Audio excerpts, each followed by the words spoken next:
Pomembno je, da si v življenju postavimo visoke cilje. Še pomembnejša pa je pot, kako jih dosežemo.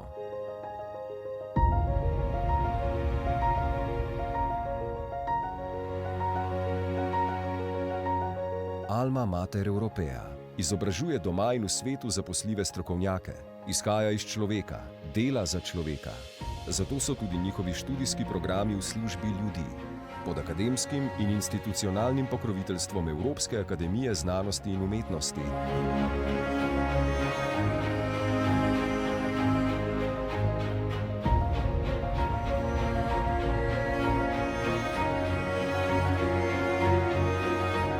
Alma Mater Europea na vseh stopnjah bolonjskega študija razvija in sledi principom interdisciplinarnosti, transnacionalnosti in gradnji mostov.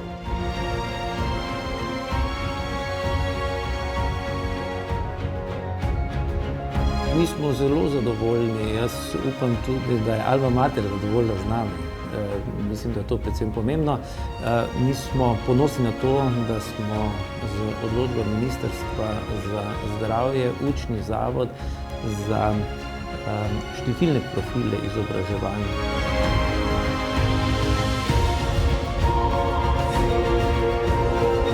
Posebej pa sem navdušen nad visoko mednarodno vpetostjo Alme Matris, ki znatno presega povprečje v slovenskem visokošolskem prostoru.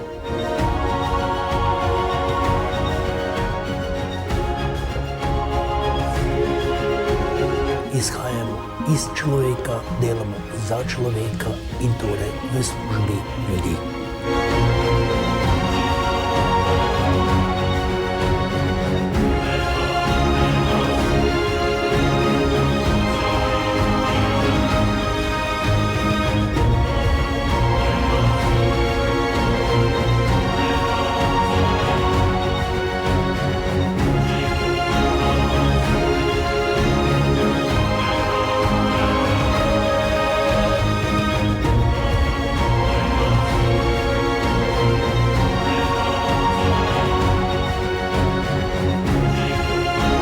Evropske univerze vedno znova Alma Mater Europea prepoznavajo kot resnega akademskega partnerja, ki sledi principom kakovosti, ki se utrjuje v konkurenci, relevanci, kar se dokazuje z zaposljivostjo, ter racionalnost pri izvedbi študijskih programov v dobro študentom in razvoju stroke. Z Alma Mater, pripravljeni za v svet. Spoštovani gostje, dobrodošli ob začetku 9. znanstvene konference z mednarodno udeležbo z naslovom Za človeka gre. Digitalna transformacija v znanosti, izobraževanju in umetnosti. Gre za velik mednarodni dogodek, ki ga bodo lahko spremljali na vseh celinah, zato je delovni jezik tega dogodka angleščina, zato vas v Sloveniji prosimo za razumevanje. Now I'll switch to English, which is the working language of the event. So welcome at the 9th International Science Conference with the title All About People 2021, Digital Transformation in Science, Education and Arts. It is organized by Alma Mater Europea, European Center Maribor, and the European Academy of Sciences and Arts under the patronage of the President of the Republic of Slovenia, Mr. Borut Pahor. And our first speaker is the host, President of Alma Mater Europea, European Center Maribor, Professor Dr. Ludwik Toplak.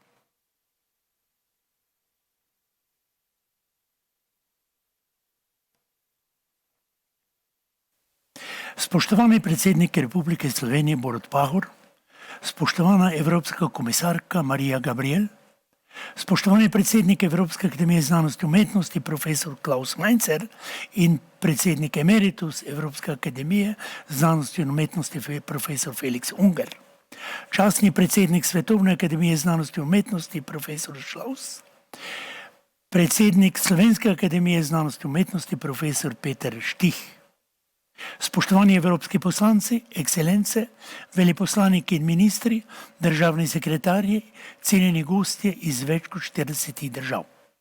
Dobrodošli na 9. znanstveni konferenci z mednarodno udeležbo Za človeka gre, digitalna transformacija v znanosti, izobraževanju in umetnosti.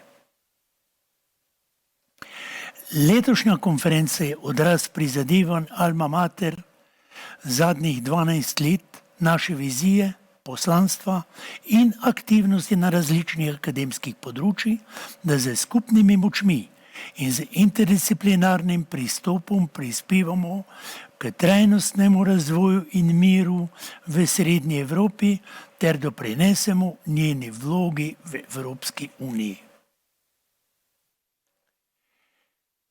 Letošnja konferenca je kljub digitalni izvedbi ponovno polna presenečenj in presežkov. 370 referatov, 500 referentov, ki bodo v naslednjih 8 dneh v 26 sekcijah in 12 študijskih smereh predstavili znanstvene in strokovne dosežke več kot 2000 udeležencem. Zahvaljujem se častnemu pokrovitelju konference, predsedniku Borutu Pahorju, programskemu ter znanstvenemu in organizacijskemu odboru konference, ki je zadnje tedne trdo delal, da je pripravil tako zahteven program. Posebna zahvala gre Evropski akademiji za soorganizacijo konference ter International Conference on Higher Education in European Union Private Higher Education za soorganizacijo sekcije konkurenca v visokem šolstvu. Izziv letošnje konference je bil spopasti se z izzivi, ki nam jih je prizadel COVID-19. Raziskovanje digitalnih tehnologij kot orodja za iskanje rešitev na področju zdravstva, menedžmenta, okolja, tehnološkega razvoja, socialne blaginje, humanistike in iskanje vpliva, ki ga ima digitalna tehnologija na človeštvo. Zelo smo počaščeni, da sta naše prizadevanje podprla tudi Evropska komisarka za inovacije, raziskave, kulturo, izobraževanje in mladino Marija Gabriel in profesor dr. Klaus Mainzer, predsednik Evropske akademije znanosti in umetnosti, oba tudi plenarna govorca v dopoldanskem delu konference. V večernem plenarnem zasedanju bomo gostili enega najreprezentativnejših ekonomskih strokovnjakov in finančnih mislecev na svetu, profesor Jeffreya Saxa, vizionarja na področju trajnostnega razvoja v obdobju digitalne tranzicije. Letošnja konferenca v svoj program vključuje vsa področja delovanja Alma Mater Evropeja. V sklopu sekcije digitalne tehnologije in umetna inteligenca bodo predstavljene evropske strategije za pametne vasi in digitalno transformacijo. Že danes se nam bosta predstavila dr. Emma Stokes, predsednica Svetovne zveze fizioterapevtov in profesor dr. Peter Lichtenberg, predsednik Gerontološkega združenja Amerike. Govorili bomo o duševnem zdravju mladih, o novih priložnostih za arhivsko znanost in ohranjanje kulturne dediščine, tradicionalnem razvoju na področju projektnega vodenja, humanistiki in podobnih spremembah sodobne umetnosti, plesni umetnosti, ki nam bo pokazala, da je cel svet en velik oder. Vabimo tudi na forum o pravni državi, Evropska unija in teorije v teoriji in praksi in vladavina prava. Na področju izobraževanja se nam bosta pridružila tudi direktor Slovenske agencije za kakovost v visokem šolstvu dr. France Demšar in direktor Agencije za raziskovanje profesor Robert Repnik. na okrogli mizi o konkurenčnosti izobraževanja v okviru 25. mednarodne konference International Conference on Higher Education, kjer bomo soočili predsednika Evropskega združenja samostojnih visokošolskih zavodov Klausa Mencera in predsednika International Conference on Higher Education profesor dr. Ignaca Benderja. Spoštovani gostje, v imenu Alma Mater Europeja se vam najlepše zahvaljujemo za vaše sodelovanje, vaše prispevke in konstruktivne debate v naslednjih 8 dneh. Hvala. Thank you very much, Professor Toblak. As I said, the conference is held under the auspices of the President of the Republic of Slovenia, Mr. Borut Pahor, who sent us this pre-recorded message. Spoštovane gospe in gospodje, veseli me, da vas lahko ponovno nagovorim na vaši tradicionalni znanstveni konferenci.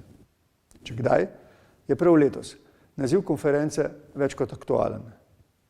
Nedvomno je preteklo leto, ki je bilo obarvano za zdravstveno krizo, jasen dokaz, da moramo biti osredotočeni na človeka. Izkušnja pandemije je v središče našega vsakdana postavila človeško življenje. V središče je postavila družbo in njeno delovanje, njeno zmožnost prilagajanja, njen razvoj in tudi njeno sočutje. Pandemija je prinesla nesluteno pospešitev digitalizacije ter razvoj novih tehnologij in inovativnih načinov njihove uporabe na vseh področjih človekovega življenja.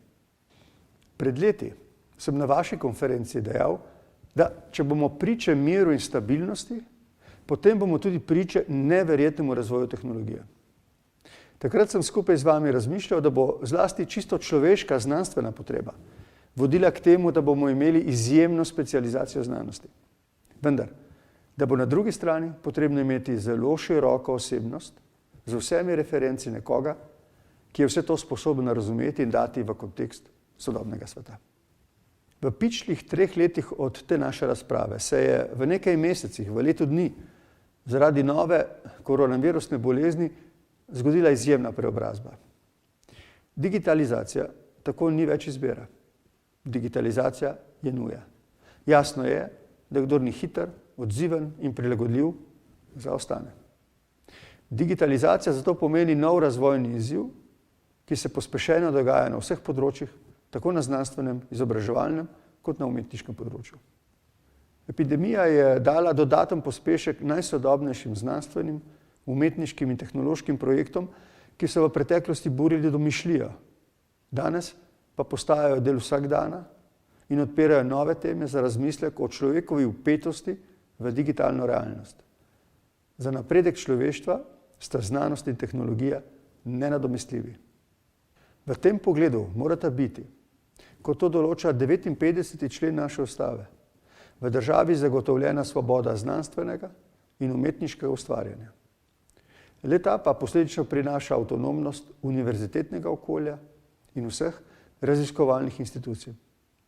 Samo avtonomna univerza je lahko prostor znanstvenega udejstvovanja, kritične družbene razprave in intelektualnega razvoja. Zaradi svojih posebnosti mora univerzitetno okolje spodbujati uporni duh, kritično mišljenje in znanstveno svobodo. Družba, predvsem pa politika, morata ob upoštevanju tradicije akademske avtonomije ceniti, ohranjati in krepiti samostojno in neodvisno znanstveno in pedagoško delo ter raziskovalno odličnost. Avtonomnost hkrati pomeni odgovornost za preudarno in kakovostno delovanje, pa tudi za kritičen odnos do lastnega dela in do dogajanja v družbi, človeških skupnosti in naravi. Neodvisnost znanstvenih institucij prinaša verodostojnost in zaupanje v dosežke znanosti. In zato se močno zavzemam. K temu dodajam, da izkušnja COVID-19 kaže na to, da je enako pomembna tudi naša pristna človečnost. Pri digitalni transformaciji posameznih področij družbe je tako treba najti neko pravo ravnotežje med tehnološkim in družbenim razvojem. Spremembe, ki se dogajajo, je treba razumeti in jih soustvarjati v prid družbe. To pa je odvisno od posameznika in skupnosti. Odvisno je od vseh nas. Osebno menim, da se je potrebno osredotočiti na pozitivne vidike, ki jih prinašajo novosti digitalnega. Treba se je predati novim izzivom in priložnostim, iskati rešitve, dobre prakse. Seveda, ob tem pa biti pozoren tudi na nevarnosti in slabosti, ki jih digitalno prinaša. Prav čas negotovosti je pokazal, da znanstveniki in strokovnjaki delujete z znanjem, odgovornostjo in tudi s tenkočutnostjo do sočloveka in skupnosti. Osebno sem prepričan, da bosta na koncu vseh koncev za zmago nad virusom zaslužni znanost in človečnost. Nenazadnje sta bili za sorazmerno uspešen odziv na pandemijo pomembni prav znanost in znanje. Predvsem znanje, ki je bilo ustvarjeno že prej, ko še nismo vedeli, kaj nas čaka. Epidemija tako kaže na pomen osnovnega znanja in na nujnost temeljnih raziskav. Se nas le-te usposobijo za srečanje z neznanim. Kot primer lahko navedemo prav neverjetno hiter razvoj cepiva za COVID-19. Običajna pot razvoja, ki traja več let, se je v primeru cepiv proti COVID-u nepredstavljivo pospešila zaradi preteklih znanj in raziskav, kot tudi seveda zanosa in zlasti potreb sodobne družbe. Slovenija na področju transformacije digitalne družbe in gospodarstva trenutno sodi v skupino srednje uspešnih držav v Evropski uniji, kar ni dovolj visok cilj. Izkušnja pandemije ne sme biti želja po vrnitvi nazaj, temveč mora biti vizija, kako s pridobljenimi znanji in spoznanji graditi naprej. Verjamem, da ostaja znanstveni napredek, dodatno oplemeniten z izkušnjo epidemije, odgovor na vprašanje, kako se bo svet soočil z izzivi prihodnosti. Prihodnost je nepredstavljiva in verjetno polna dramatičnih sprememb. Zato se moramo kot posamezniki in kot skupno zavedati, da bomo lahko samo pogumni, ustvarjalni in svobodni te spremembe obračali v svoj prid. Skupnosti, ki bodo odprte za drugačnost, ki bodo drzne in svobodne, bodo te velike spremembe preživele. Strah je slab sopotnik našega koraka v prihodnost. Razvoj mora iti z roko v roki, solidarnostjo in človečnostjo, ki omogočata humanizacijo tehnologije in preprečujeta dehumanizacijo družbe. Vsem želim vse dobro, lep pozdrav in srečno. That was the President of the Republic of Slovenia, Mr. Borut Pahor. And now I'm really honored to announce that we have a live connection to Her Excellency, the European Commissioner for Innovation, Research, Culture, Education and Youth, Madam Maria Gabriel. So welcome, thank you for your time, good morning, and Madam Commissioner, the floor is yours. Thank you. Good morning, dear President of the Republic of Slovenia, dear President of the European Academy of Sciences and Arts, dear professors, researchers, young people, ladies and gentlemen, dear friends. First of all, thank you very much for the invitation to join this wonderful event. You touch on a very important topic, digital transformation in science, education, and arts. And immediately we have to talk about multidisciplinary approach, human-centered approach, synergies. And I must say that these topics have been at the heart of my work for more than a year. And I'm glad to address such a distinguished audience and speak about our vision for the future. First, I would like to start by saying that the role of digital transformation in every aspect of our life is not new. This debate began long before the COVID-19 crisis and will remain with us long after the pandemic.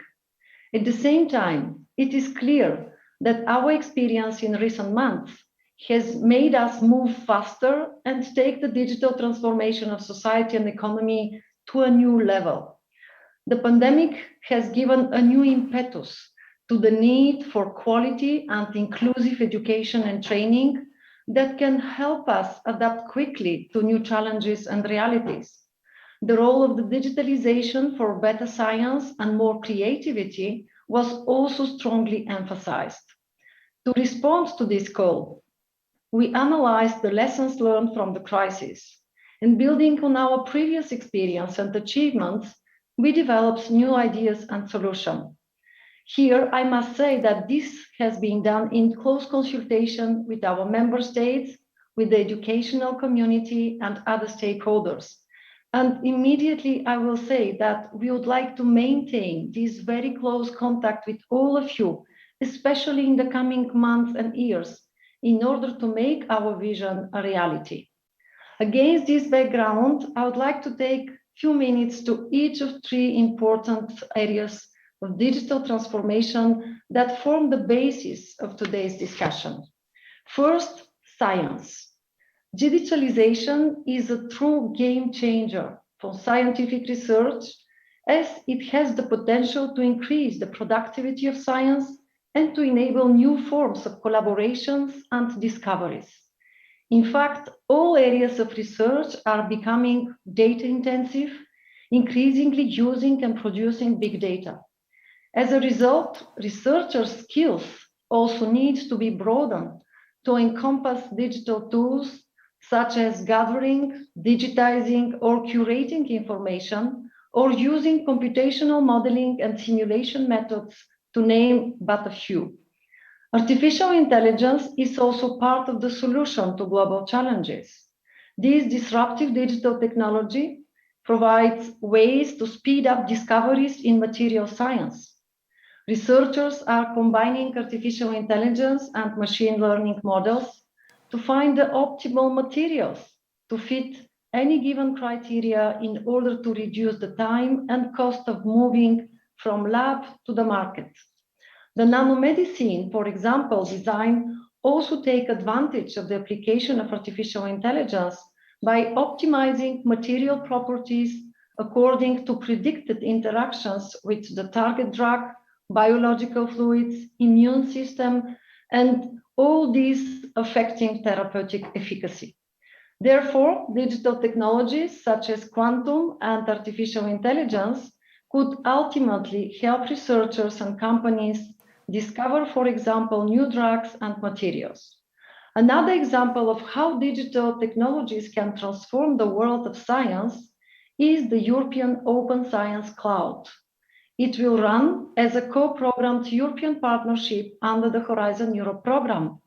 The cloud is a trusted, virtual, federated environment that cuts across borders and scientific disciplines to store, share, process, and reuse research digital objects like publications, data, and software, following our FAIR principles.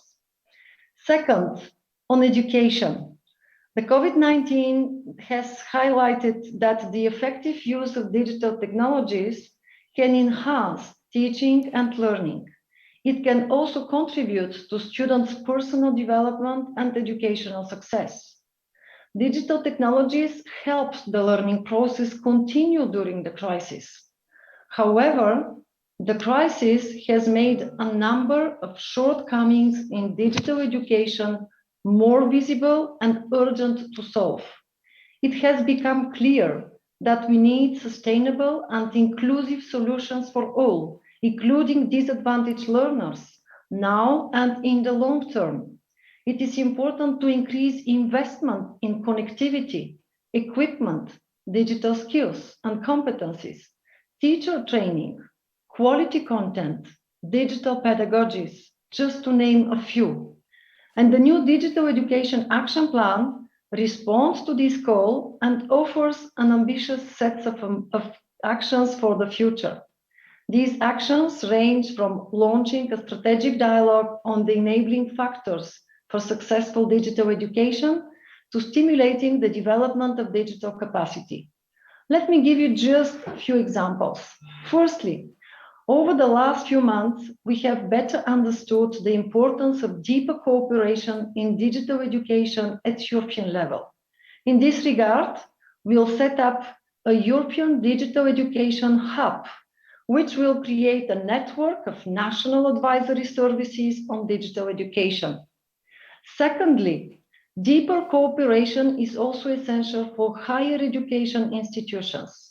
It can help them a lot in preparing to use digital tools for learning and teaching. And as we move into the recovery phase, I encourage all higher education institutions to build on the good examples of the European Universities Alliances that will continue to innovate and make progress in building inter-university campuses. Example EDUC, the European Digital University, is one example amongst the 41 selected alliances that will seek to create digitally supported cross-campus and cross-disciplinary teaching activities, bridge partner universities, IT infrastructures, and create e-pedagogies. But this is not all. I would like to give another example that speaks directly to today's international conference. The Circle U European Universities Alliance will be pioneer unprecedented plans for humanities that includes the strategic area of technology as a cultural form and a way of life. Thirdly, we need to promote a sound understanding of the digital world, including digital literacy and knowledge of new and emerging technologies, such as artificial intelligence. It is crucial to help citizens improve their digital skills from basic to advanced. And we also need to foster inclusion and gender equality in STEM studies and careers. For example, we'll support the European STEM Coalition to develop higher education curricula for engineering and information and communication technology. This brings me to my last point, culture. The pandemic has also speeded up the digital transformation of the cultural sector. For example, digital technologies have become central to almost every aspect of the work of museums. On the one hand, they offer solutions from the collection of artifacts to their conservation and study, and from the interpretation and exhibition of museum collections to marketing and to managing online and on-site visitors. On the other hand, digital technologies allow tapping in the huge innovation and experimental potential of the sector. Collaboration between the cultural, creative, and technology sectors are more and more frequent, and they ensure the ability of the cultural and creative sectors to innovate and to adapt to new circumstances. Think, for instance, about the Europeana initiative, our digital platforms for supporting the transformation of Europe's cultural heritage sector. Think about our newest elements that I would like to share here with you. First, we have a new Creative Europe program, this time with a dedicated budget of more than 2.54 billion euros, 60% of increase in comparison with the previous program. On top of the financial increase, the program will see some novelties with the use of new technologies to ensure the full exploitation of the digital transformation, especially through the media strand and the promotion of innovative approaches to content creation, access, distribution, and promotion across cultural and creative sectors through the creative innovation labs of the cross-sectoral strand. Second, for the first time, under our new Horizon Europe program, a specific cluster dedicated to culture, creativity, and cultural heritage will focus on the innovative potential and competitiveness of the sector. We need your ideas here because that's something new, but we need to show the potential and the concrete examples that will help us to build these synergies between research, innovation, and culture, and education, of course. And finally, with the European Institute of Innovation and Technology, we'll create a new KIC, innovation and knowledge community on cultural and creative sectors. They will look at how to strengthen the ecosystem, because it's very good that we have tools, we have instruments, we have budgets, but we need to build ecosystems in all our member states, in all our regions. And for me, what is important is to continue to work in order to connect the various institutional and individual players, facilitating access to finance, retraining, upskilling from all the representatives in these areas. So, ladies and gentlemen, my team and I, we are determined to continue on this path for the benefit of our citizens and societies, we need to continue to work together to strengthen quality and support the digital transformation of all areas, including science, education, and art. This will help definitely future generations to co-create knowledge, skills, and competencies for a resilient, inclusive, and sustainable society. That's what we have with our uniqueness in the field of education, science, and research. Thank you very much. So thank you very much, Madam Commissioner. That was a really valuable contribution to the conference. What we can assure you, you will get a lot of ideas from it. So thank you very much. Take care and be successful in your work. So thank you very much, Madam Commissioner. As we have heard, this conference is one of the biggest events of this kind, not only in Slovenia, but also in this part of the world. We're really happy to announce our next speaker of honor. This is Professor Dr. Felix Unger, the president of Alma Mater Europea and honorary president of the European Academy of Sciences and Arts based in Salzburg. Okay, we have a slight problem there with communication, so we go on. I have now the honor to announce Professor Dr. Peter Stich, the president of the Slovenian Academy of Sciences and Arts, for his opening statement. Professor Stich, can you hear us? Ja, torej, spoštovani vsi skupaj, spoštovani profesor Toplak, predsednik Alma Mater Europeje, spoštovani visoki predstavniki in gostje, spoštovani udeleženci konference. Esteemed Professor Ludwig Toplak, President of Alma Mater Europea, esteemed high representatives and guests, dear conference participants. Please allow me to greet you on behalf of the Slovenian Academy of Sciences and Arts and to wish every success to this conference. Given the conference program I have had the opportunity to see with a number of excellent participating lecturers, there is no doubt in my mind that my wish will come true. I also wish to use this opportunity to congratulate the organizers for preparing such a topically versatile and relevant conference and attract a truly impressive number of participants from numerous countries. It is obviously that the coronavirus pandemic, which has marked not only 2020, but 2021 as well, gives relevance to this conference. The pandemic has profoundly changed our way of life in a way which we have not experienced, at least in Europe, since World War II. On a global level, humanity has faced a crisis which began as a health crisis, but soon grew into an economic and social one as well. The response to it was swift, though not always successful, or at least not the most appropriate. We had to learn many things on the go and find new satisfactory solutions.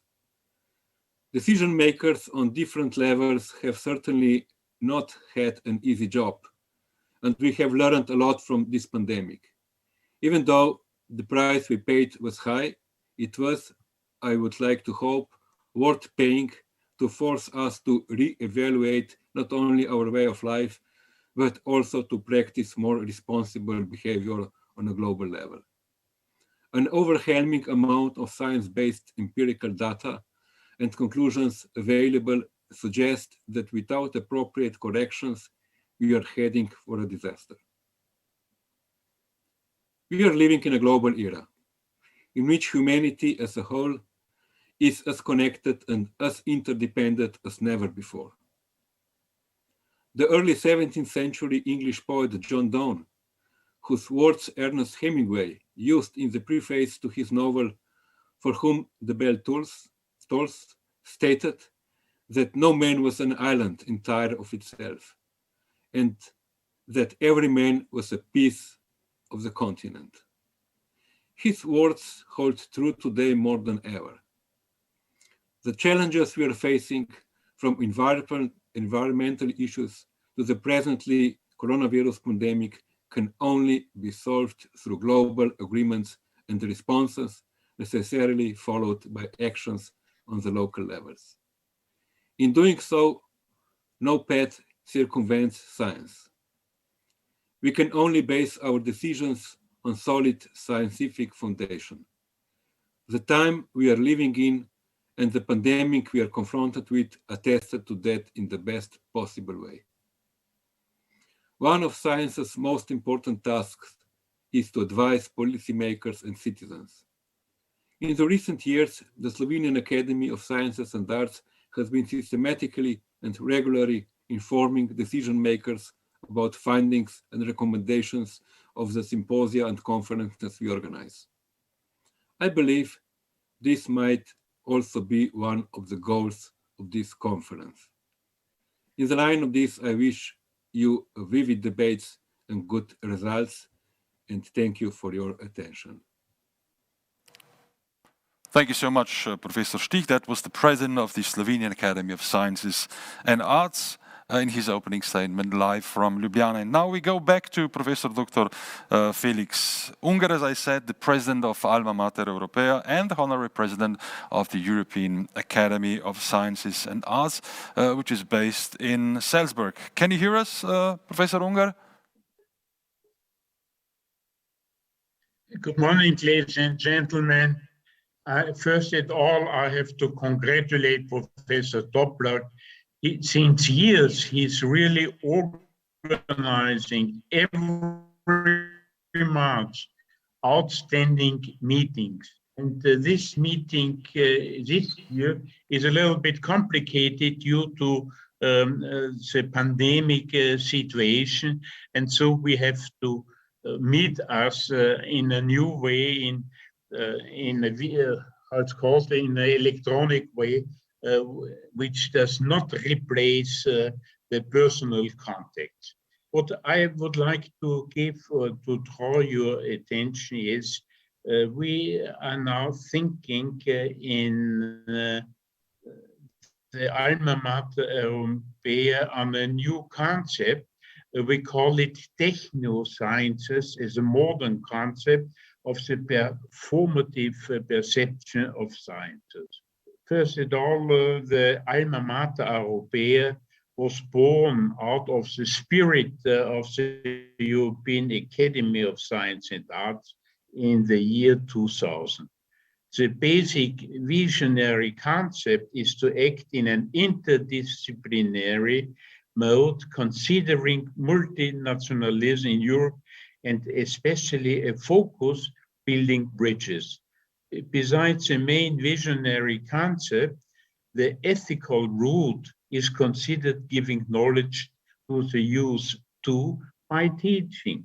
And we are very proud on the Alma Mater Europaea in Maribor, and I have to congratulate Professor Toplak, who is doing since 10 years an extreme good and outstanding work.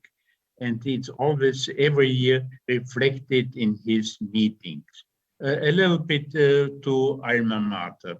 Alma Mater is structured with the cooperation of 7 institutions in Europe gathered as Alma Mater Europaea Alliance, compiling 22,000 students from different locations in Europe.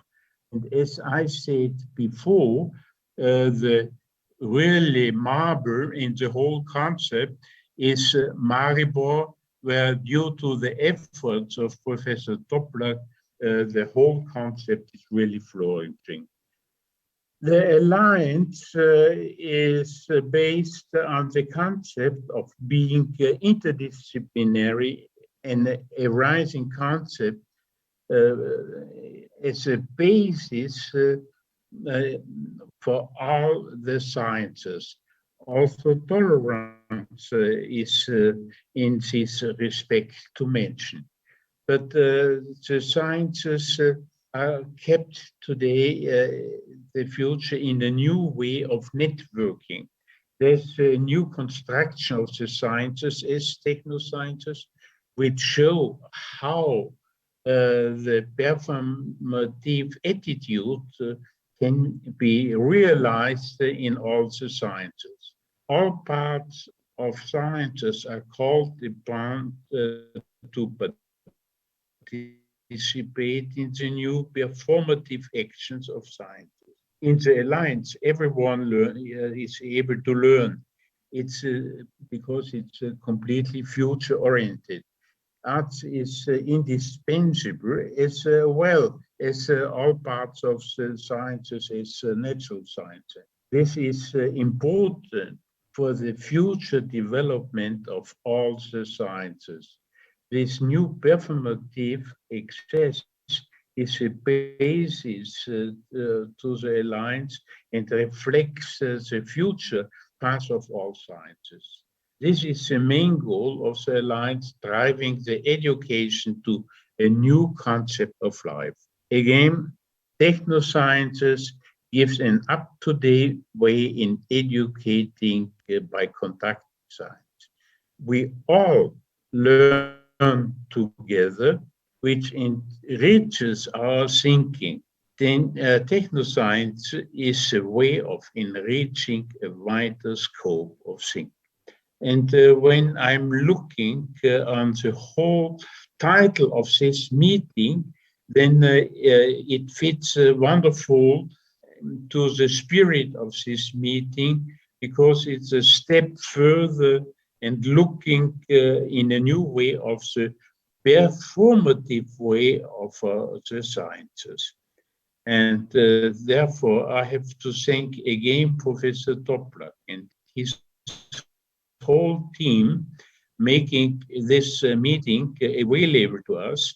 And we all know how difficult it is to organize such a meeting.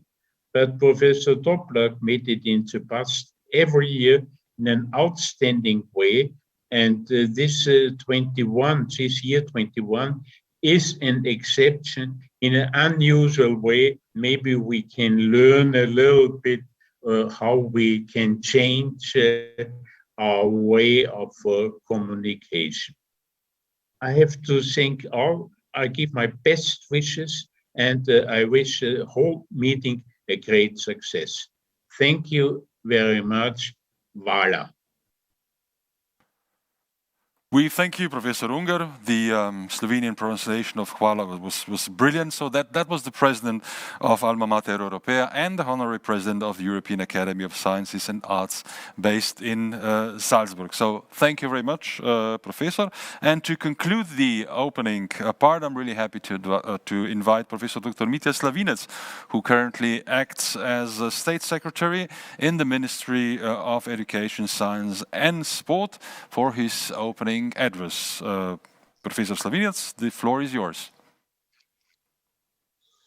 Hvala lepa, gospe in gospodje, predsednik Alma Mater Europea, my dear friend, Professor Ludwig Toplak.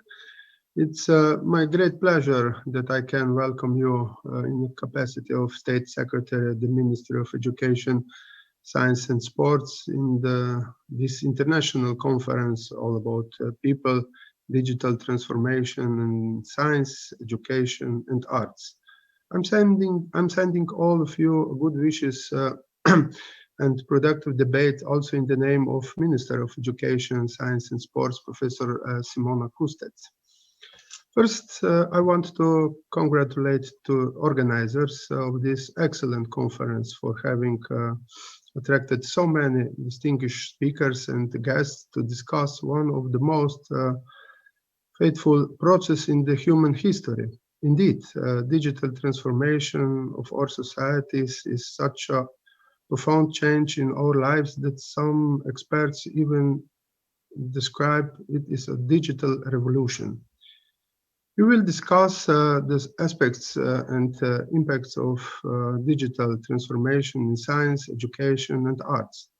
These, of course, included the relations of all possible transformational potential and new digital technologies, as well as the negative effects of this huge structure change.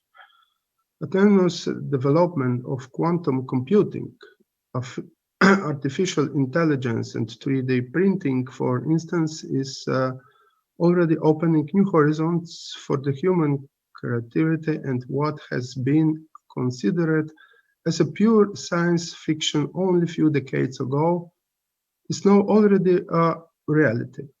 Yes, the speed of development is incredible.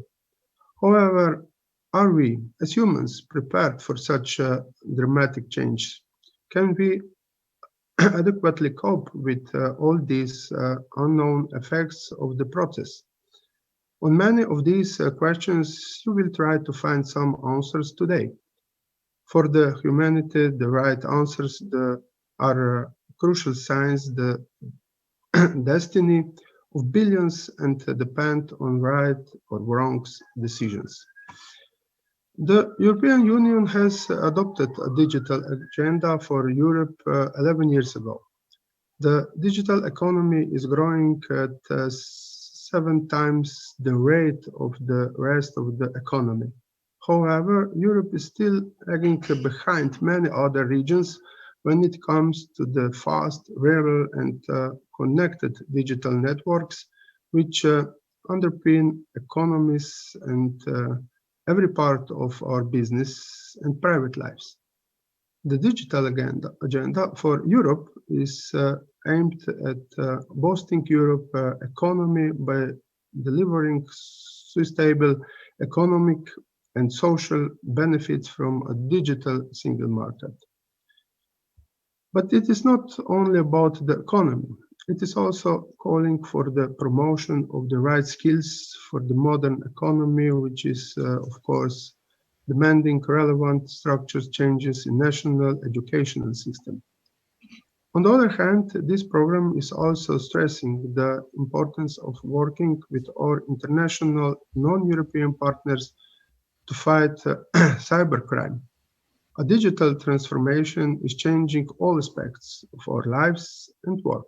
Therefore, we have to transform accordingly all the society substitutes and society institutions, from kindergartens to the nursing homes. I'm convinced that this conference is organized by the very skilled and competent Slovenian educational institutes Alma Mater Europea, which can, with its multidisciplinarity excellence, not only discuss various burning themes of digital transformation, but also provide some impactful answers and maybe even solutions to the actual questions. In these aspects, I can promise that all the recommendations that will be delivered by your conference will be carefully considered in the ministry and consequently potentially used in our future policies and strategies. Let me conclude by wishing all the participants and organizers of the conference a very constructive and creative dialogues. And dear Ludwig, all the best for you and your colleagues. Thank you very much. Very much, Professor Slavinec. That was the State Secretary in the Ministry of Education of Slovenia, Professor Slavinec. And hereby we have concluded the opening part of this scientific conference.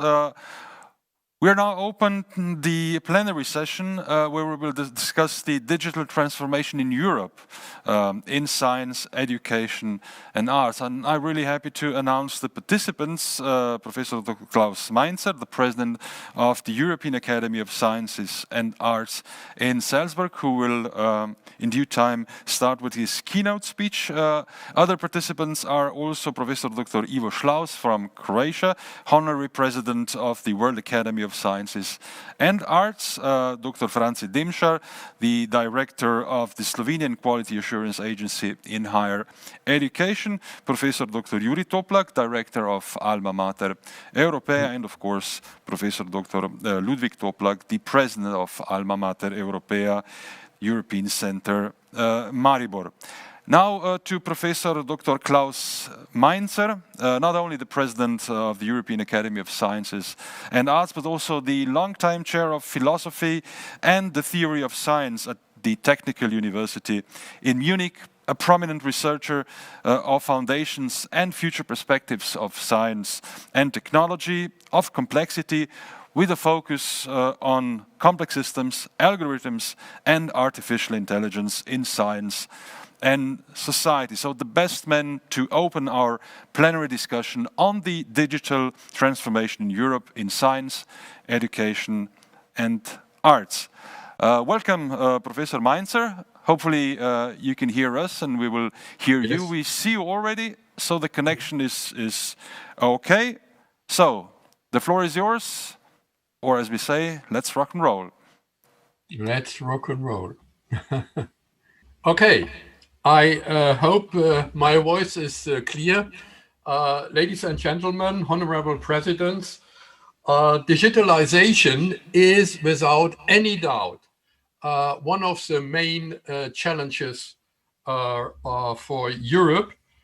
But our main resource in Europe is not technology. It is the intelligence and the innovation power of our people. And therefore, we need education with digital technologies as service system to master the increasing complexity of our civilization. Now, on the background of my research in digitalization and artificial intelligence, I will start with the development from digitalization to artificial intelligence, then towards the Internet of Things, digital tools of an educational roadmap, and global challenges of digital education. Let's start shortly with the development from digitalization to artificial intelligence. The top of modern digitalization, and that was already mentioned by the EU Commissioner, is artificial intelligence. Now, what is artificial intelligence? In the beginning of the 50s of the last century, with Alan Turing and other people, people believed that human intelligence is mainly logical thinking. And therefore, they tried to simulate logical thinking, logical conclusions by logical systems with symbolic logic. And they construct knowledge-based systems, the so-called expert systems, which simulate logical concluding in if-then rules. If something is the case, then something should be done. And that was called symbolic AI. But later on in the 80s, beginning 90s of the last century, people become aware that big data cannot be handled by logical rules. Here, another paradigm came in, and that is statistical distribution of millions of pixels, for example, in a face. And that is the basis for modern statistical machine learning via mass data. And by that, we are able to simulate our sensory systems, for example, and perceptions in cognitive systems. And perception, you know, is below the conscious level of logical thinking. And therefore, this kind of AI is called subsymbolic AI. But we all know human intelligence cannot be restricted to logical thinking only. It can also not be only restricted to perception, but the smart combination of both, that is human intelligence. And therefore, nowadays, the trend in AI is called hybrid AI, and that means the combination of statistical learning methods with logical and knowledge-based network.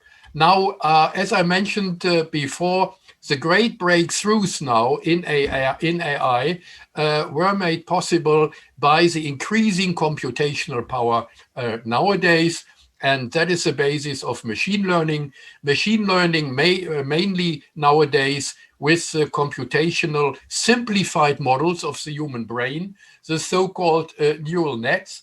And these are simplified diagrams with nodes representing the neurons in the brain, and the arrows here represent the synaptic connections in the model.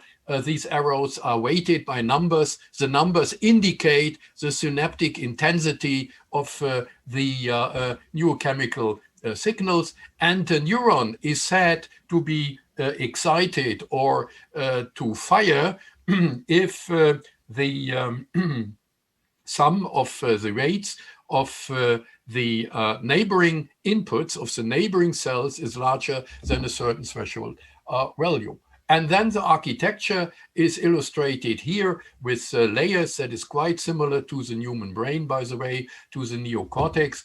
And learning from a neural point of view only means changing of patterns of network of these excited neurons. And that is done by learning algorithms. And such as in psychology, we distinguish several kinds nowadays.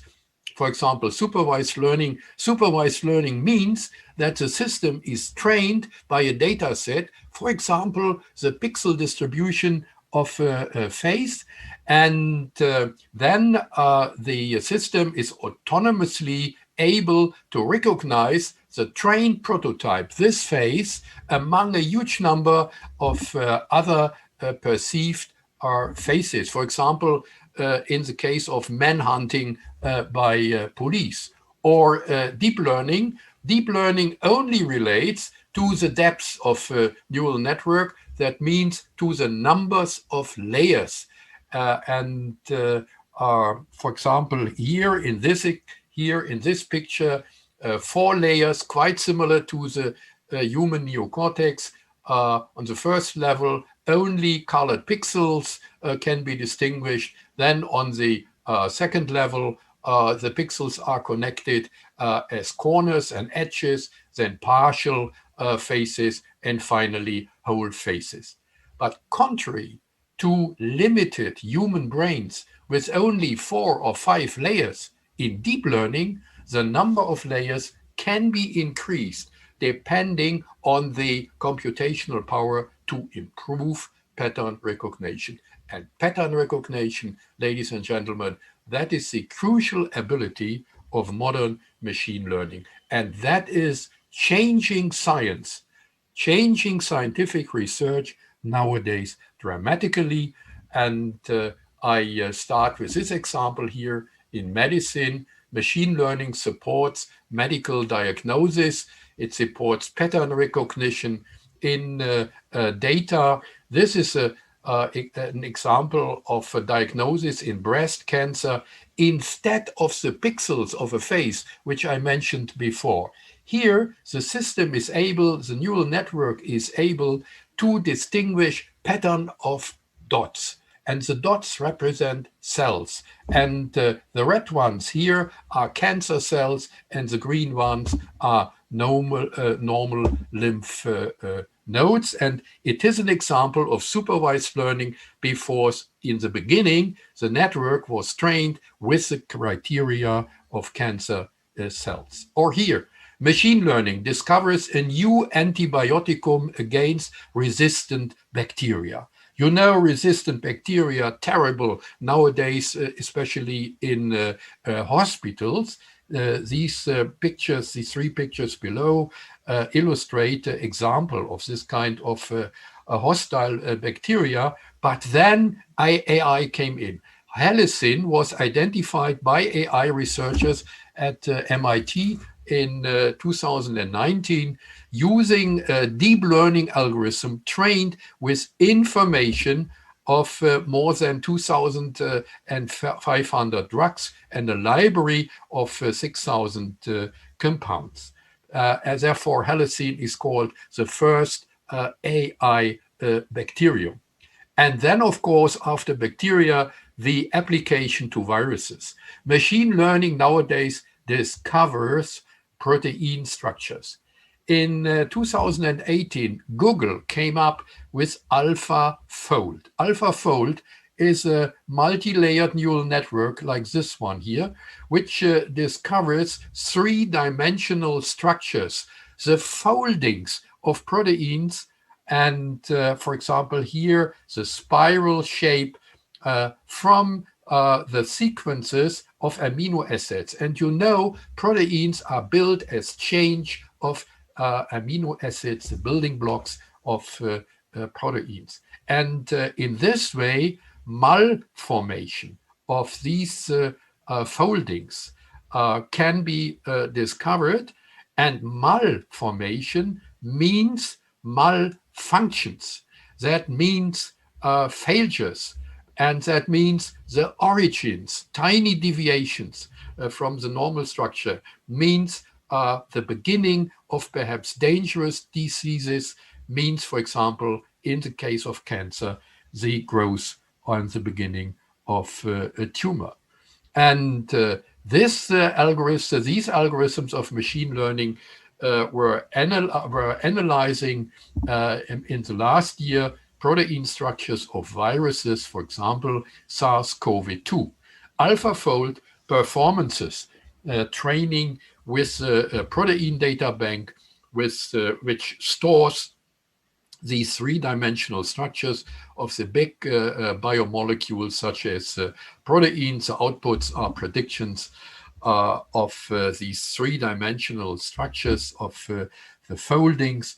And the examples are well known. The membrane protein of COVID-19, which is illustrated here. We all know nowadays this shape. And these protein structures contain sites which can be used by new medicaments to dock at for combating against COVID-19. And that is, of course, one of the most exciting highlight of AI application nowadays in science. Now, concerning intelligence, intelligence is not restricted to a single brain. AI is not restricted to a single computer, but intelligence is nowadays in the network, in big networks, for example, the internet. And the internet in the beginning of the 80s and 90s, that was only a virtual system generating a virtual reality, an online world without contact, separated from the physical infrastructures. But nowadays, a new technology comes in. That is illustrated here by the plus sign, namely sensor technology. That means all these objects, all these things are nowadays equipped with sensors. And in order to communicate with one another. Not only humans are communicated, such as in the classical internet, but the things are communicating, and that is meant by Internet of Things. Intelligent infrastructures observe their physical environment by sensors, process their information, and influence their environment with actuators according to communication devices. So intelligent infrastructures in the Internet of Things. For example, here mobility. Mobility considered as an intelligent infrastructure. Networks of mobility with cloud-based applications support safe and autonomous driving. And in the future, cars become only mobile local systems with sensors in a global net with swarm intelligence. And you all know swarm intelligence was not invented by humans in technology, it was invented by the evolution. Swarm intelligence in the population of ants, in population of insects, or even our birds. Or this example, smart cities and infrastructures. Smart cities are more or less self-organizing complex systems with intelligent technologies and efficient infrastructure. This is a European example, by the way, not only China, in Europe, Amsterdam, different domains, civil service, mobility, energy, health system, must be integrated by smart technologies. Or the energy sector, smart grids as intelligent infrastructure. Smart grids are power concerns, power delivery systems, which are arranged by unified communication systems in order to provide the right information to the right place in the right time. And of course, in Corona times, intelligence infrastructures of healthcare and big data. And we all learned that in the last months, how necessary it is that the different domains in that field, patients, medical carers, physicians, for example, in the hospitals, service providers must communicate with one another, supported by digital tools. And from a technical point of view, you remember in the network, there are several layers, and information processing is realized through these layers. And that is also true for these cyber physical systems, for these intelligent infrastructures. There are several layers. The integrated process of clients, users, first layer. Then below that, integrated services with respect to using our demand, and the architectures and platforms with respect to the different domains, which I illustrated in the examples before. But of course, there are risks. There are risks if every kind of data can be connected, at least in principle, with other data that may be dangerous. For example, if in a democracy, the data of a political demonstration are all connected with the police and with the state, that is, of course, dangerous. And or the data of a health system connected with the data of a company, that is not in the sense of the users. And so on, smart mobility, there are several other examples. But anyway, the perspective of digitalization, especially in industry, is immense and important for Europe, because Europe has a long tradition in industrial experience. And so our chance is to connect our expertise in industry with digital tools. And that is called the intelligent infrastructure of industry. Here, the historical development from industry 1.0 to industry 4.0. The first states in the 18th, beginning of the 19th century, with the mechanical looms and the steam engine, up to electrotechnical infrastructure. And finally, the fourth industrial revolution, industry 4.0. And that means nothing else than the application of the Internet of Things to industry, not only human to human or human to machine communication, but Internet of Things, machine to machine communication in production, in trade, and so on. So the whole tendency of this development of intelligent infrastructures is up to what can be called a kind of global superbrain, which is illustrated here in this picture with this brain spreading all over the planet Earth, with the examples which I already mentioned before: smart city, smart grid, industry 4.0, the medical networks, and even our financial networks and financial markets, and they are growing together. Now, what does that mean for our education? Education means living in an integrated world, of these intelligent infrastructures.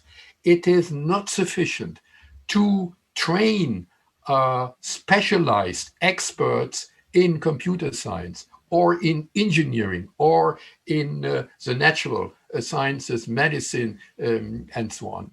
Because all these experts need insight in the human nature. They need knowledge and abilities of the humanities, of the social sciences. So these elements must be integrated into the education and training of engineers, of computer scientists, of physicians and natural scientists, in order to generate an appropriate human-machine interface to handle the great challenges in the different domains nowadays in high-tech societies, in the domain of energy, health system, mobility, production, and logistics. And so in the end, we have to consider an educational roadmap of technology for this kind of intelligent infrastructure. And that may be an incentive here, this diagram for our discussion later on. Which skills and abilities should be considered for embedded systems of mobility, self-learning cars, and so on? Which educational challenges of AI must be considered at schools and companies? Which social and political norms are necessary for the increasing automation of the labor world, the industrial internet? Which skills and abilities should be considered for applications of intelligent infrastructures to medicine and health, machine learning and human judgment of physicians?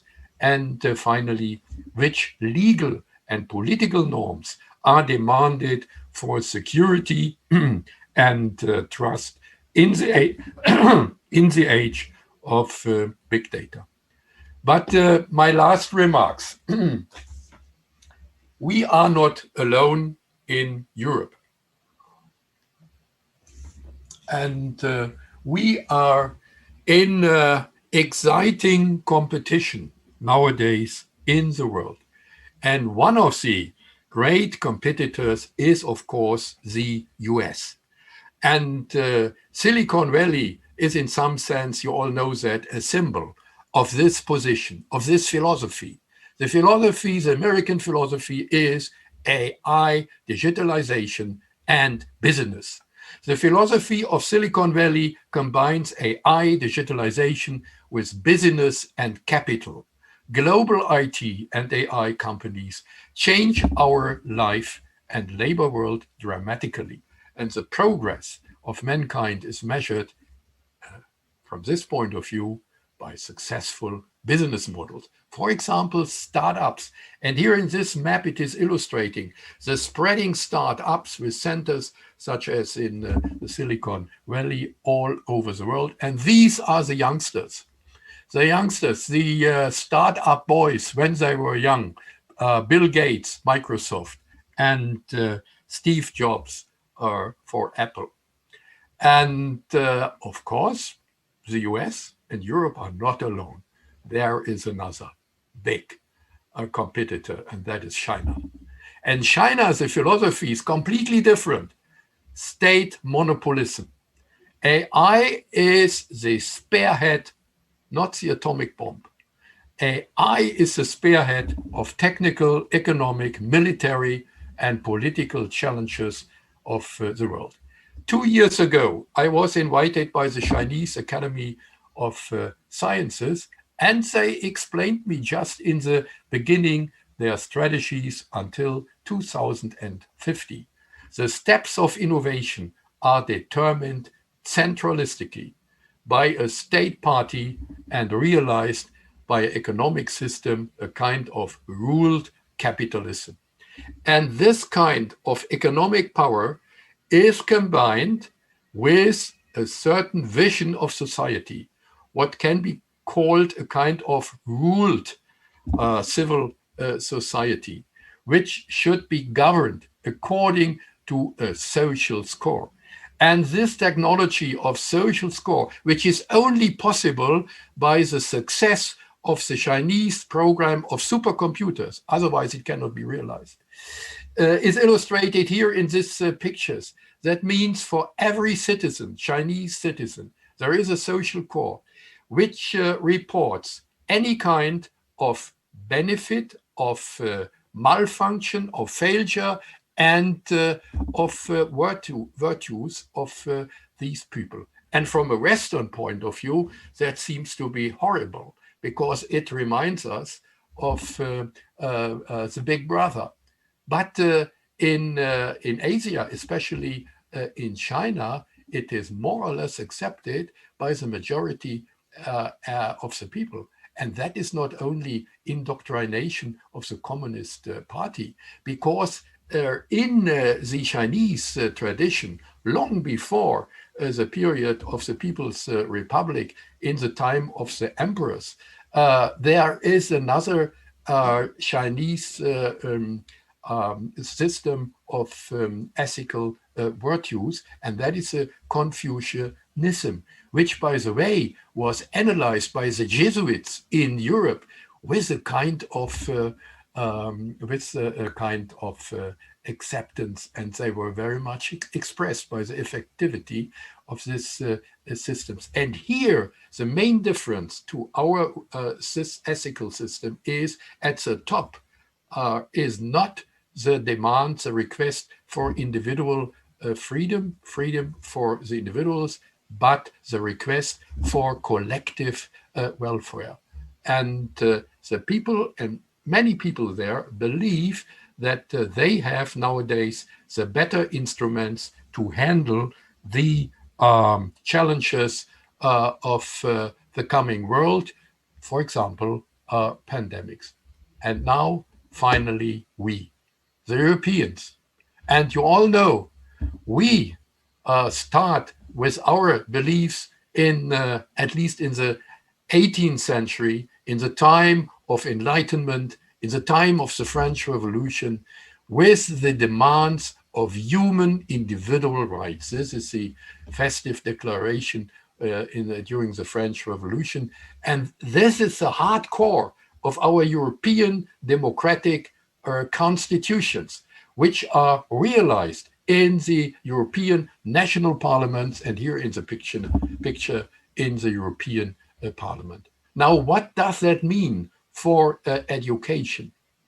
It means that training of digital skills is not sufficient in this competition, but it must be combined with our attitudes in democracy and in our humanism, in order to develop sustainable innovations for the future, which in the end will be accepted by the other intelligent people on this planet. I thank you for your attention.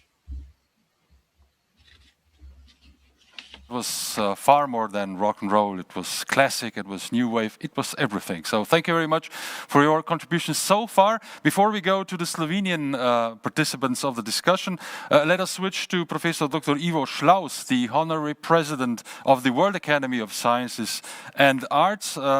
He's based in Croatia, a distinguished scientist, researcher and professor at various international universities and science and research institutes and organizations. His background is nuclear physics, but Professor Schlaus has also a very distinguished international record of ethical leadership. So could you share with us your thoughts on the topic here? The digital transformation in Europe in particular. Okay, thank you very much. I'm really impressed by the talk of our new President, Professor Mainzer, who really, as you said, covered the entire spectrum of things, including digital transformation, including big data and artificial intelligence. Of course, these three things are at the core of this conference. Plus, as the title of this conference says, all for the people. I want to thank Professor Toplak and his collaborators, Tanya in particular, for being in touch with us and for organizing all of these activities very properly. The digital transformation is an example of a technology which emerged in one specific domain and then spread to many others. This one, just like X-rays, developed in physics, and then went to a number of other things, including, as it was already mentioned, both by President Pahor and by the European Commissioner, goes into even culture, art, and that is extremely important. Digital transformation not only changes the way scientists talk to scientists, physicists to a physicist, or physicist to a biologist, but much more than that. It includes actually how scientists talk, correspond, and get advantages, and vice versa, of people in business, in economy. And that is extremely important, and even in policy making and in decision making. Now, this, of course, opens another possibility. You may remember, some of you, that about 50 years ago, there was something called scientometrics. And of course, digital transformation offers a totally new way of scientometrics based on exactly these three things. It was already said, but let me emphasize and re-emphasize, digital transformation is a game changer. Things are changed, and that is very important. And what is change? It is strategy, it is structure, it is even values and culture. And of course, we have a number of data, particularly OECD did an international survey of scientific authors and found out that in all the disciplines, data and codes are produced. 65% of papers contain data or codes. And what is even more important is that not only in domain like, for instance, physics and computer sciences, this is all the way to 80%, but that even in humanities and in art, this is not a negligible number, but a considerable number of about 40%. Actually, what is very important is that the digital transformation allows a new way to look what we started about 5 years ago when the European Commission formed a high-level advisory board, which I was honored to participate. It was called Research, Innovation, Science, Public Experts. And one of the concepts there was, of course, open science, open innovation, and open to the world. And it actually represented European open science cloud. And again, that has been mentioned. The title of this conference emphasizes people, all for the people. Let me just say that in a big analysis that was done by Der Spiegel and was written also analogous in New York Times and so on back in the 2019, it was said that this is the best of the time. And indeed, when you compare this with any other time in history, things are better. We had a much longer life expectancy. We had more food. We have more ways to cope with various illnesses and so on and so on. Now, of course, with pandemic, we may be somehow reluctant to say that, but nevertheless, imagine that within about a year, we have managed to really produce the vaccine. We have managed to know a lot about this pandemic, and of course, somebody in biosciences would, of course, be able to tell much more. So indeed, yes, it is the best world. However, this world is extremely vulnerable. And not only that, it's self-destructive. What do I mean by these two things?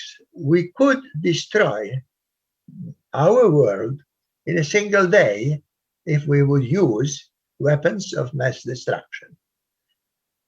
Let us hope that we will not do that. However, we will destroy this world, as has been pointed out, in less than 10 years,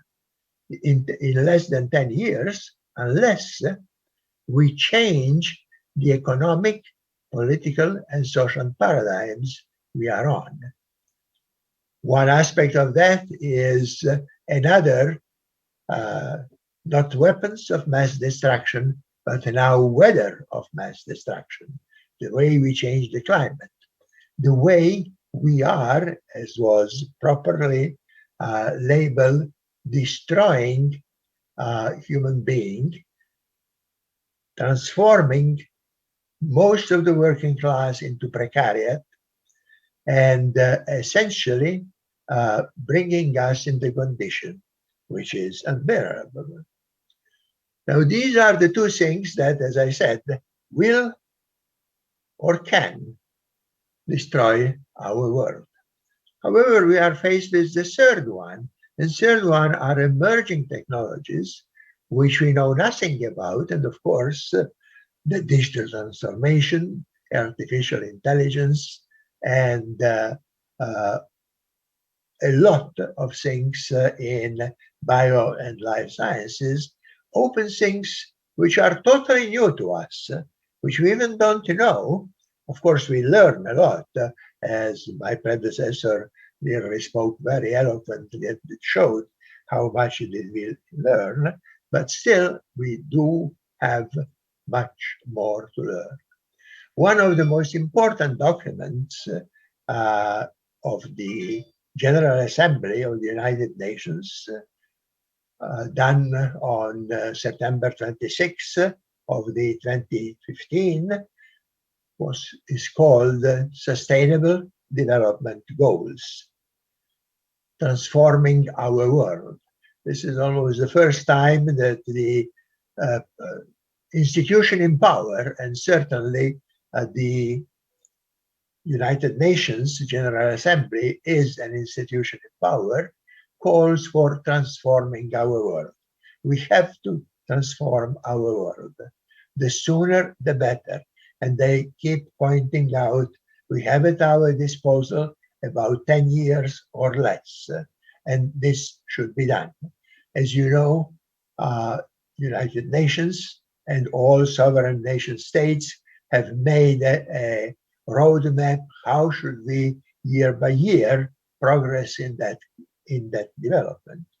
The big question, of course, is, are we talking about incremental changes? And many things look like an incremental changes. We will decrease mortality rate, we will increase the food supply, and so on. Or maybe we speak, what is now said more and more, about paradigmatic changes, the changes which really deeply go in a way that we think, we behave, our values are. And indeed, as was said by Professor Meiser, artificial intelligence, big data, and digital transformation are one of the very important ways how we change all of them. Thank you very much. Thank you so much, Professor Schlaus. It's good that you mentioned sustainable development goals, because we will have one of the academic pillars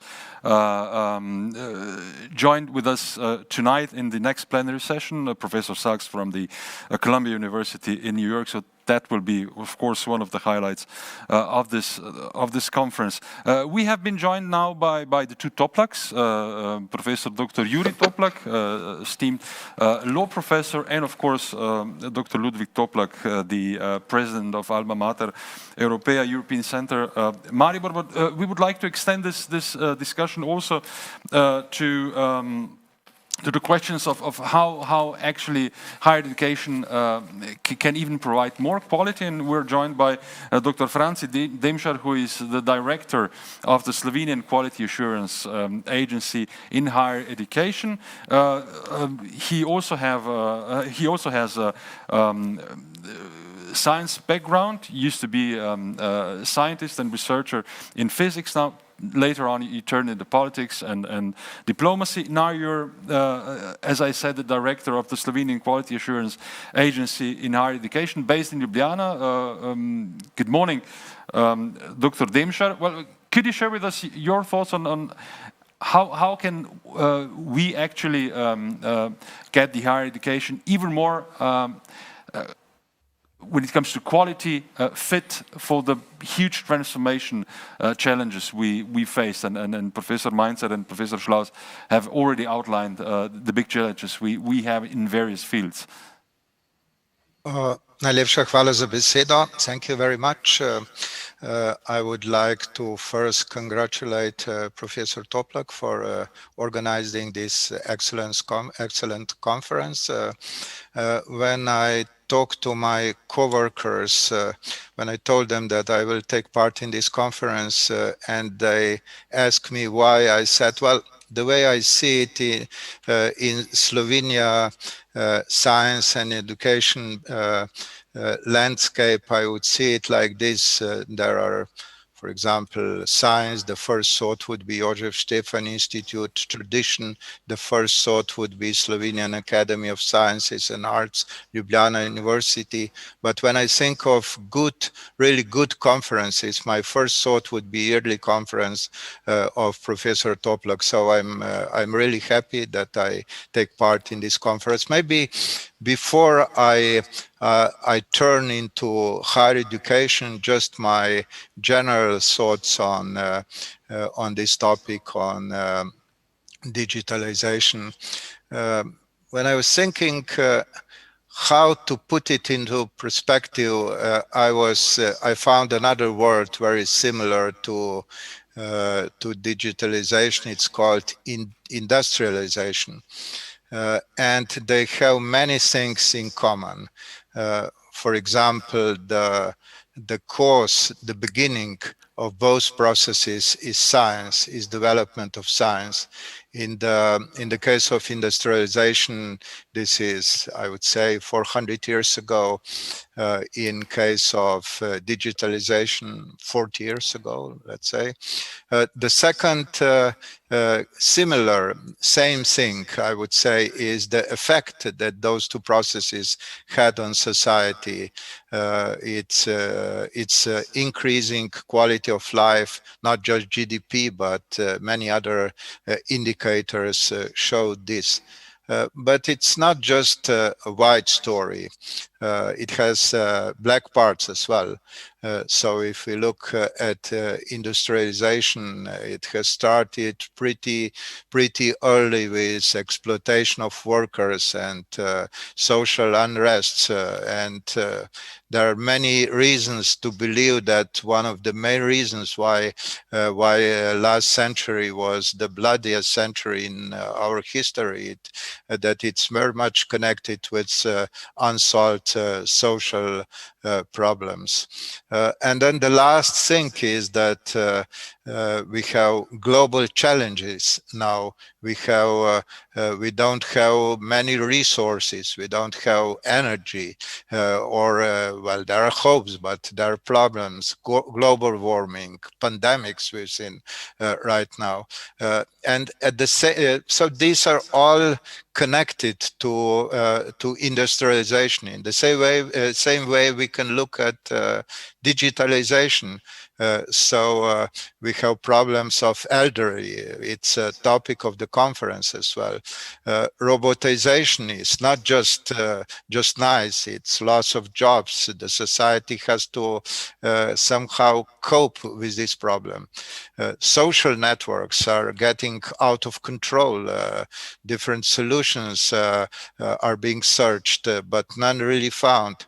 Artificial intelligence, we just heard Professor Mainzer talking all kinds of excellent things that are going on. I used to play chess a lot, and it's so exciting to repeat, to go through the games. Artificial computer has played and won the other computer. So it's really exciting, but artificial intelligence has many black shadows which can appear in next decades. Digital divide. We had social divide in industrialization. In a way, digital divide is something very much connected. Maybe the solution is something what in Taiwan made. There is a very energetic minister for digitalization, and they've written into constitution that that broadband internet is human right. So for $15 per month, you can get access to broadband internet everywhere in Taiwan. If I now move with this short introduction to science and higher education, then for science, I would say for science, I would say maybe. Okay, good. I would say there were two main things in the development of science. One is development of printing, so the invention of printing, and the printing was very quickly connected to science, to libraries, to books, not just every book, but scientific books, scientific journals. And then the other one was internet, and internet changed everything in distributing science results. So you don't need to go to library anymore. You can get access to all, for example, in Slovenia, to all scientific journals from all over the world immediately. And this, of course, has a huge impact of quick development of science. But on the other hand, if you look at higher education, I would say that my observation is that teaching was pretty much the same a year ago as in old Greece.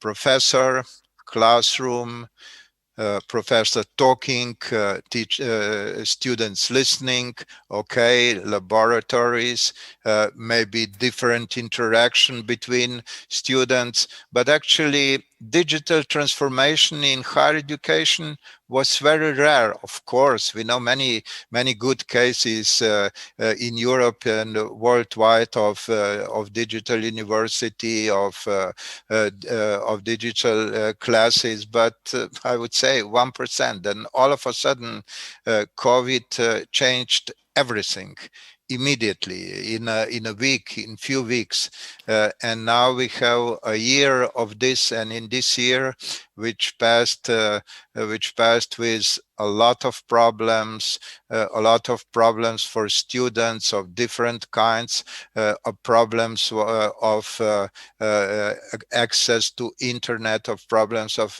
having computers, but on the other hand, a lot of learning, adapting teachers to new system, and the situation right now is such that for sure we can say that digitalization jumped into education, not just higher education, and changed it forever. When we listened to Commissioner, she mentioned digital university, one of the projects of European University, which, as you probably know, it's a project which made few tens of consortiums of university, each consortium having 5, 10, 15 universities linked together, exploring the way how to work together more efficiently, exchanging students, professors more efficiently. But digital university, I can easily imagine that, for example, the result could be that there would be those universities which will join this project, digital university, those students which would join this project would choose different subjects, tens, hundreds or thousands of subjects, professors from different countries, and then choose those, make their own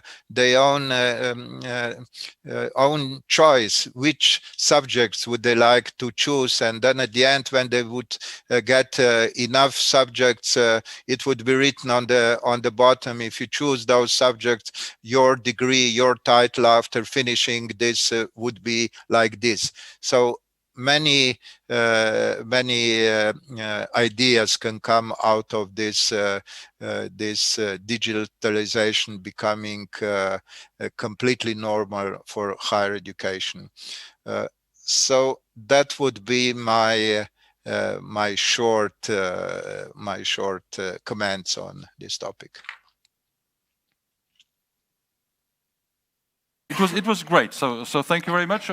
Before we go to our last round, in which I would like to hear your thoughts on what Professor Mainzer and Professor Schlaus opened. One thing is that of course Europe has always been a continent of innovation, and that actually innovation is the key for our survival. But we don't have so much time, because what Professor Schlaus stressed. Well, we are in the midst of an environmental crisis, so I mean our time is quite limited there. And you both also opened the question of not only how we survive, but also in what way. So how to preserve this European human approach.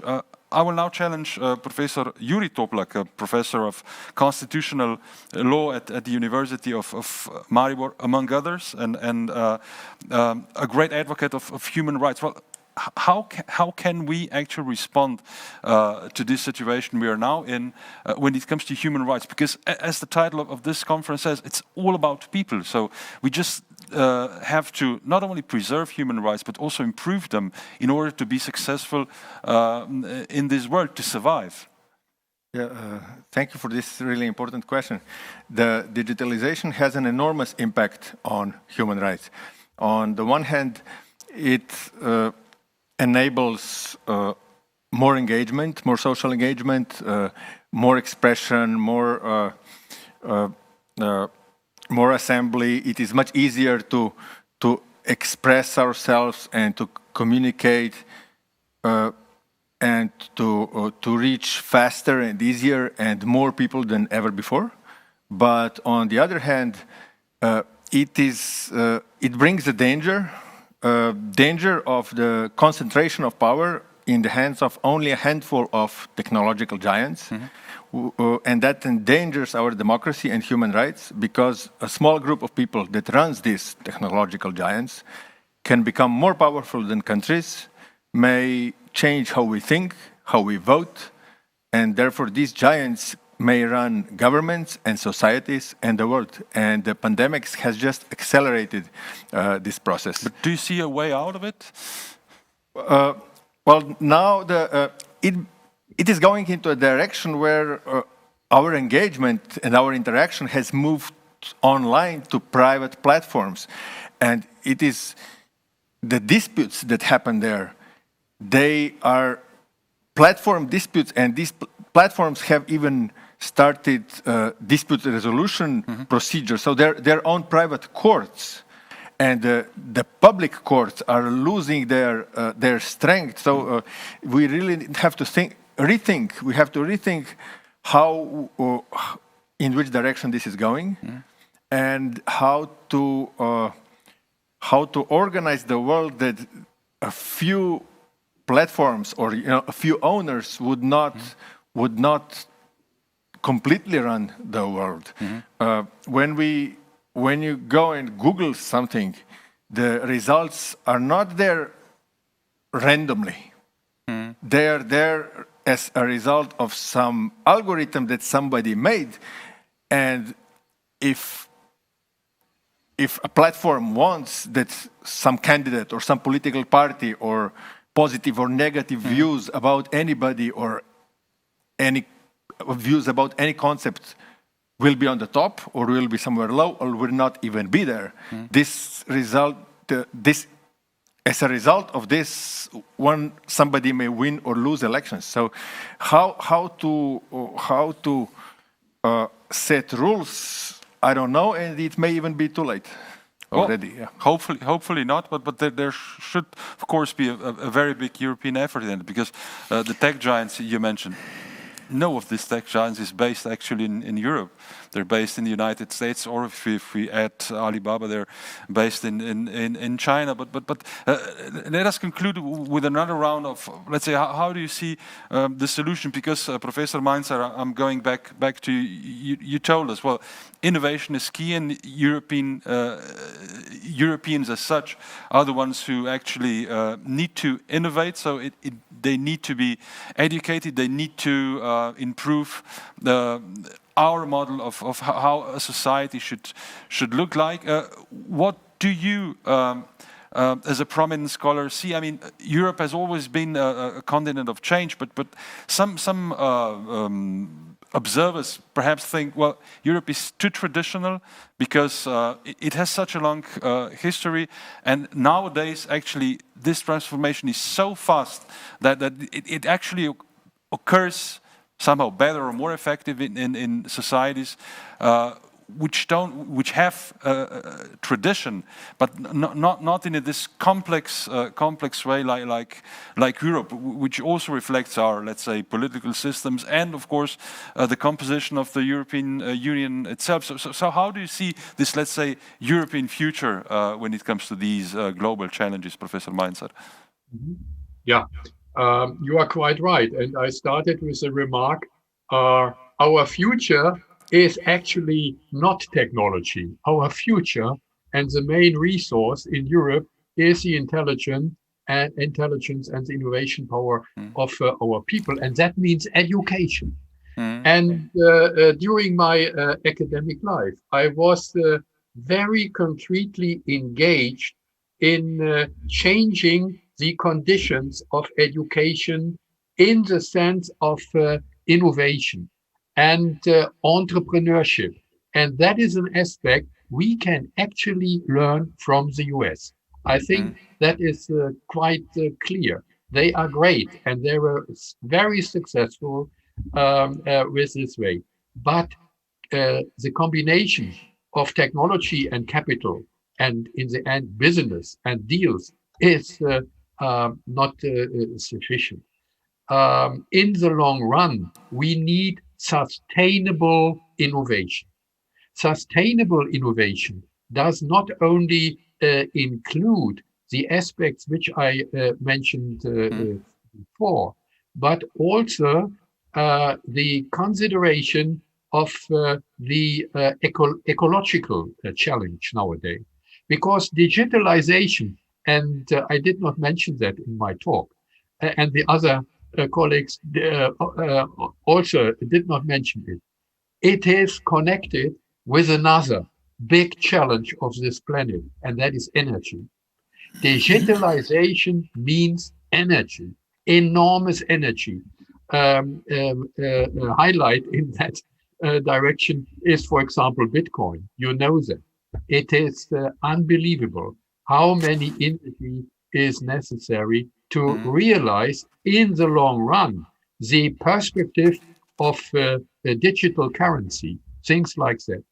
So energy means ecological challenge. We all know that. We need cheap energy, and the cheap energy is, in Germany at least, the dangerous energy. And so we need a combination of both sustainable technology. That must be the perspective. And in the long run, if Europe is successful to combine the ecological aspects, the social aspects, usability of the users in technology, the economic welfare, with the technical innovation power, then we are in the end the winner. Because capital alone and effectivity alone, that is the Chinese perspective, is not sufficient. I believe that in the end, all humans on this planet are more or less, the intelligence is distributed equally elsewhere in the world. And if there are intelligent people, they will realize that only this kind of sustainable technology, with the integration of these aspects, social aspects, ecological aspects, economic aspects, and technical aspects, will be in the end the winner. Okay, that's good to hear, Professor Schlaus. Your thought, because it was, as I said, you were so many years also involved in solving ethical problems. Are we ethically fit enough? I mean, in Europe, to be, let's say, on the forefront of these challenges, because we know them so well. We know them perhaps better than on other continents, because we have so much experience. Actually, 2 World Wars started in Europe, and of course, 2 big calamities, fascism and the Bolshevism, started also in Europe. So we could actually list a whole series of things which show that as far as ethics is concerned, we have quite to worry. On the other hand, of course, most of the ethical thoughts from old Greece and so on did develop in Europe, and there I am extremely optimistic, and I think I fully agree with Professor Mainzer. I think the most important thing for humankind is humanity, all of us, not just human-centered, but humanity-centered. This is what we have to concern and mobilize everybody in this effort that is essential actually to go through the predicament, which is not easy. As you know, some of the statements from the World Health Organization claim that we have a forthcoming even worse pandemic than it is now. And there is no doubt that there are a number of things which are an extreme challenge. But I think, and I am optimistic there, that humankind can successfully face them and successfully prevail over all of these problems. So thank you very much. We already have 2 optimists, which is very good. I pass on to Dr. Demschar. When it comes to higher education, especially in Europe and specifically in Slovenia, how is your perspective on the future challenges we are facing already now? Are we ready to meet them regarding present infrastructure and of course the present approach? Because this is the approach itself is also or should be a part of transformation. Maybe a few words what accreditation agencies are doing all over the Europe. They are part of Bologna process, and the main idea of Bologna process is that there is a Bologna area, European higher education area, and that there could be unity in this area. The first main thing which was done was that the same laws were passed all over the higher education area, which means we have first degree, second degree, third degree, so that it's all comparable. The second important thing is that there is money which enables transfer of professors, of students. Erasmus Plus is very good European project for doing this. The third very important one is that those institutions which can exchange professors, students, have certain degrees of quality, and for this reason accreditation agencies were formed all over Europe, and actually also accreditation agencies are accredited that they can do this work. And what they look for is organization, it's research, is students, teaching, of course, infrastructure, and they accredit, they evaluate institutions regularly. And now, when the pandemic is, what is the role of accreditation institutions? Is of course looking at the quality. Is the quality preserved? Even though if there is academics, it's not about form of teaching, how you teach online or on in classroom, it's about quality. So it actually, this will bring challenge to accreditation agencies all over Europe, and of course to Slovenia as well, to really notice, to really see what's important and not what's not so important. And of course, everywhere in higher education there were problems. There were problems, especially with the region, with the fields where you have to do something practical, something in the laboratory, something with patients, and kind of unfortunately the epidemic is not strong all the time, so there are then time lapses where these activities can be done. Our agency has written different recommendations how to do this, like other agencies. So, I presume you're optimistic too, because when it comes to human learning, we're quite inclined to learn from our mistakes, also historic mistakes mentioned by Professor Schlaus. Sometimes it's only a matter of time when we actually learn enough. But going on with Professor Juri Toplak and the human rights, they evolved very much during last decades, because when everything started after World War II, it was quite basic. But now we have a variety of human rights, or how we define them. Do you see perhaps a need for a new definition of human rights in general for the time of transformation, for the time of let's say, where we actually need to address all the challenges Professor Mainzer told us about? Well, there is a paradigm shift in how we see human rights, how we understand them. Paradigm shift is a term introduced by Thomas Kuhn. It means radical, huge change in how we understand something in science. And we do, over the last 2 or 3 years, we have started to look very differently at at least some human rights. For example, freedom of expression, which is a foundation for most of the other human rights. Without the freedom of expression, we cannot engage in democracy. We cannot realize other human rights. We are looking at this right, this freedom, very differently than we did just maybe a decade ago. We for more than 2 centuries we believed, give me liberty or give me death. But now we do not focus on the person expressing themselves, or